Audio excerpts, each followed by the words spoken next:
देव भगवान महादेव शिव और जगत जननी मां जगदम्बा के चरणों में नमन करते हुए शिव शक्ति धाम दासना से मैं श्री पंचदश नाम जूना अखाड़े का महामंडलेश्वर यति नरसिंहानंद गिरी।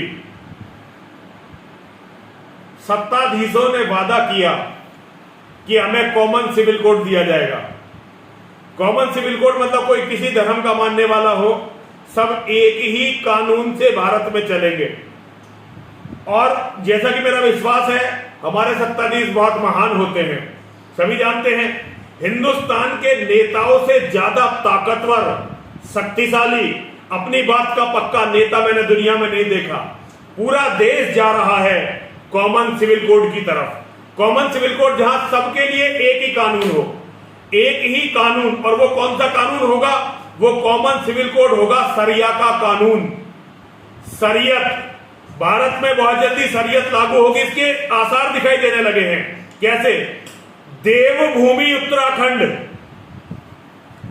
देवताओं की भूमि उत्तराखंड, उत्तराखंड का देहरादून जो वहां की कैपिटल है, वहां है ब्राइट एंजल पब्लिक स्कूल।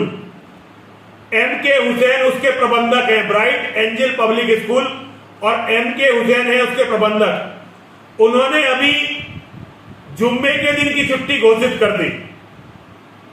जो संडे की छुट्टी होती थी रविवार की, वो खत्म कर दी और जुम्मे की छुट्टी उन्होंने घोषित कर दी।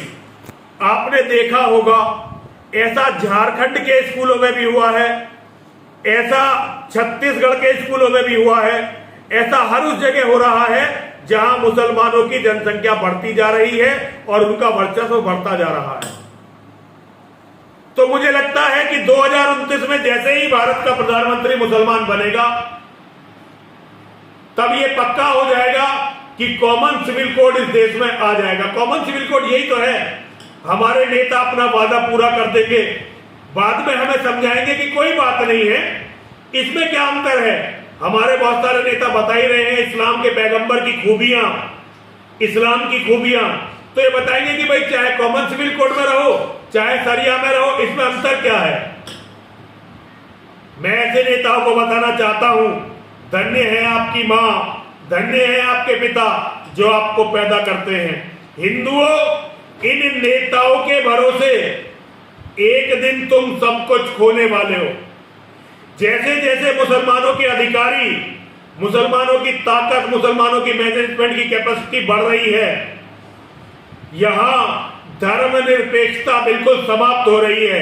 ये अच्छी तरह से याद रखना, ये देश तभी तक धर्मनिरपेक्ष और लोकतांत्रिक है जब तक यहां हिंदू बाहुल्य है। जब यहां हिंदू बाहुल्य नहीं रहेगा तो ना ये देश लोकतांत्रिक रहेगा और ना ही ये देश धर्मनिरपेक्ष रहेगा। फिर यहां शरीयत लागू होगी। जिन जिन स्कूलों में मुसलमानों की जनसंख्या बढ़ रही है, आप देख ही रहे हैं, वो अपनी प्रार्थनाएं बदल रहे हैं, छुट्टी का दिन बदल रहे हैं, ड्रेस बदल रहे हैं। ये इतना बताने के लिए काफी है कि 25 साल से जो मैं बोल रहा था वो सब अब सामने आ रहा है।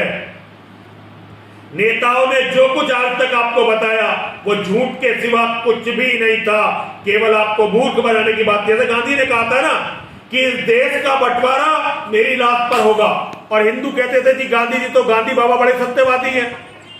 और 1 करोड़ लोग मारे गए केवल गांधी बाबा पर विश्वास करने के कारण। हिंदुओं, इन महान नेताओं पर विश्वास करने के कारण तुम्हारी भी वही दुर्गति होगी जो उन लोगों की हुई जिन्होंने गांधी पर विश्वास किया था।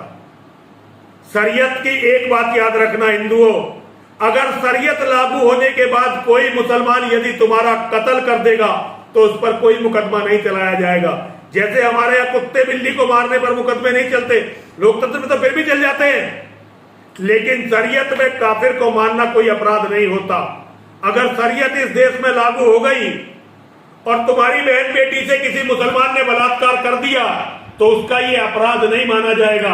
अगर कोई मुसलमान तुम्हारे घर को लूट लेगा तो ये उसका अपराध नहीं माना जाएगा, क्योंकि शरीयत ये मानती है कि काफिर का धरती पर जीवित रहना ही सबसे बड़ा गुनाह है। तो भैया, कॉमन सिविल कोड जो तुम्हारे नेताओं का वादा था शरीयत के रूप में आने वाला है। मुझे पता नहीं तुम क्या करने वाले हो। हर हर महादेव, हर हर महादेव, हर हर महादेव।